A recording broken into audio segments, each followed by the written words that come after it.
Hello mga kaboom, kamusta? Ako to si Jeyepji at today ngayong araw magbibigay ako sa inyo ng ilan sa mga Android hidden codes and settings na siguradong magagamit ninyo.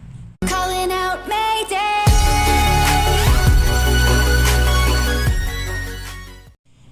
Ngayon simulan muna natin sa pinakasimple. So number 1, paano natin magagawang 4G plus yung network ninyo? So makikita nyo sa akin currently 4G plus yung network ko.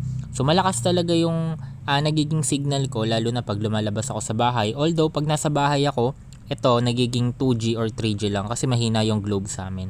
Ngayon, may sekreto din naman dyan paano yan magiging 4G plus kasi by default 4G lang yan, 'di ba? Ngayon, pagpunta na kayo ng settings, pumunta kayo ng additional settings, may makikita kayo dyan na region. Ngayon yung sa akin, region ko nakalagay naman sa Philippines pero 4G plus ako. Pero in case hindi sa inyo 4G plus pero gusto nyo naman maging 4G plus yung sa inyo, ang gawin nyo, search nyo lang dito sa region, Turkey. Tapos, select nyo yung Turkey. Kailangan mag-switch siya to Turkey, yung system nyo.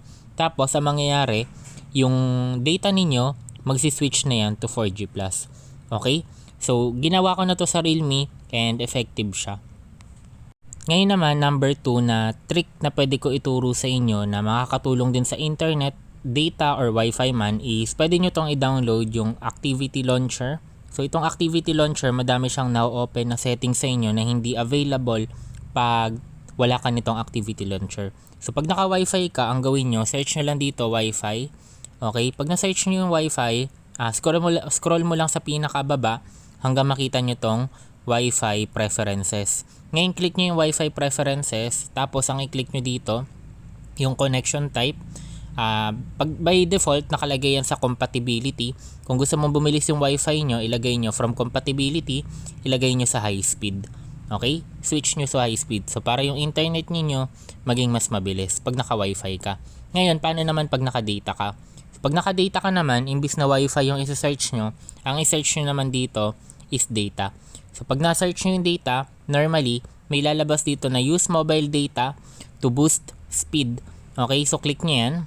So pag na-click nyo na yan, ang maganda, may lalabas dito. Normally kasi hindi ito naka-enable. Okay, pero na-enable ko na sa akin dati pa.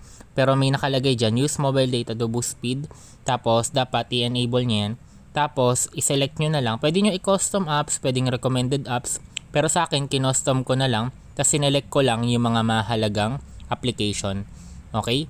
So madami kayong settings dito na nakatago sa bawat application and makikita nyo lang siya dito sa activity launcher. Kung gusto nyo na mas deep na explanation at mas madaming nagagawa sa activity launcher, comment down below para gagawa tayo ng sariling video.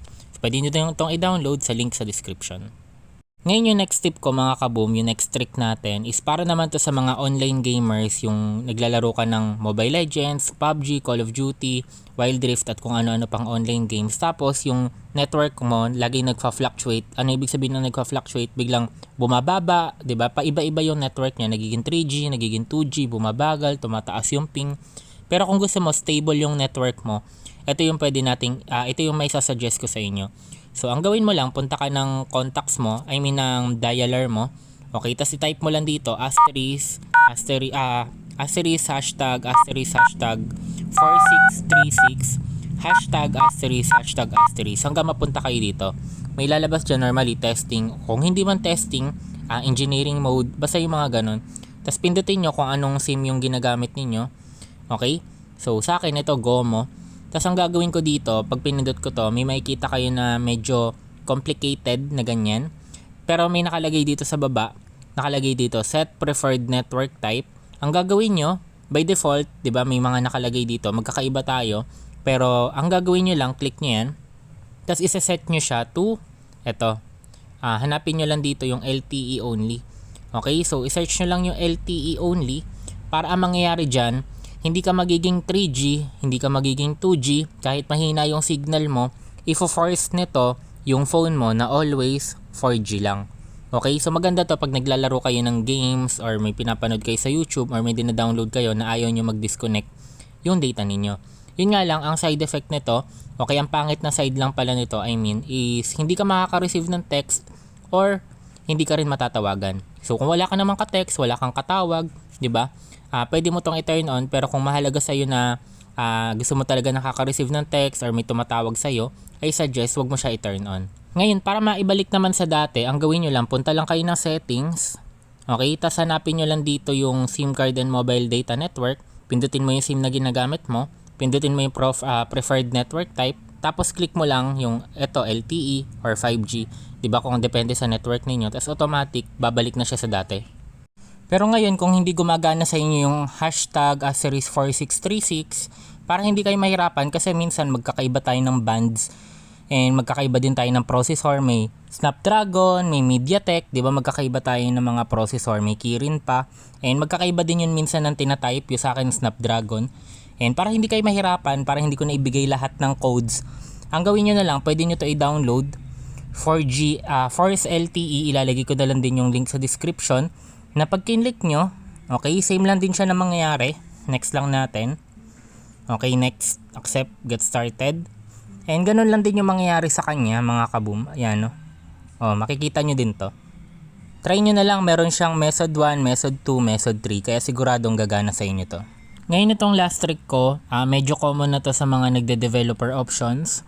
Ngayon pero pag di mo pa alam kung paano, tuturo ko naman sa inyo. So open mo yung settings, tapos punta ka na additional settings, tapos pindutin mo yung developer options. Ngayon pag hindi mo pa alam kung paano mag-turn on ng developer options, pwede mo siya i-search sa Google para at least malaman mo kung paano. Kasi minsan, kada phone magkakaiba yung paraan para ma-turn on yung developer options. So search mo na lang sa Google, device mo, plus how to turn on developer options. Okay? Ngayon, pag nandito na kayo sa developer options, ang hahanapin nyo lang dito, kung naka-Wi-Fi ka at naka-data ka, papakita ko sa inyo kung paano. Hanapin nyo lang dito yung may networking. Okay? Hindi ito yung mag-i-invite ka ng tao So, hanapin nyo dito yung networking. Pag naka-Wi-Fi ka, turn on nyo to, yung Wi-Fi scan throttling. And as you can see, nakalagay dito, reduces battery drain and improves network performance. So, nakakabilis din siya ng internet connection. And pangalawa, ito naman, always keep mobile data on. Always keep mobile data active even when Wi-Fi is active for fast network switching. So, maganda, turn on nyo din to. Okay? So yun lang muna mga kaboom, konting tricks lang muna tayo ngayon. Kung gusto nyo pa ng gantong klaseng video, don't forget to like, comment, and subscribe. Share mo na rin yung video natin sa mga friends mo na hindi pa alam yung channel na to para at least every time na may bago tayong trick, alam din nila to. So yun lang mga kaboom, ingat kayo palagi at maraming salamat.